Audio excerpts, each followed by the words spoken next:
இதே யாகம் மூலமாக பிறந்த குழந்தை பிற்காலத்தில் தான் வளர்ந்து வரும் தருவாயில் விஸ்வாமித்ர மகர்ஷி தசரதர்கிட்ட கேட்டார், அகம் வேத்மி மகாத்மானம் ராமம் சத்ய பராக்கிரமம் காகபக்ஷதரம் வீரம் ஜேஷ்டம் மே தாத்துமரசி.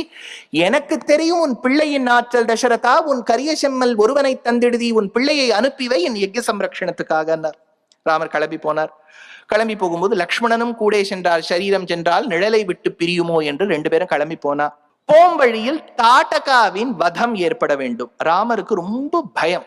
ஏன்னா மனுஷ்யாவதாரமாய் பூர்ணாவதாரமாய் ஒரு அம்மாவின் கர்ப்பத்தில் தங்கி வெகு நாட்கள் வசிக்க வேண்டும் என்கின்ற எண்ணத்தோடு ஏற்பட்ட ஒரு அவதாரம் ராமாவதாரம்.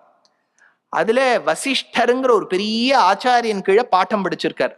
ஆனா இவருக்கு டெஸ்ட் ஆஃப் ஃபயர் மாதிரி முதல் வதம் ஒரு பெண்.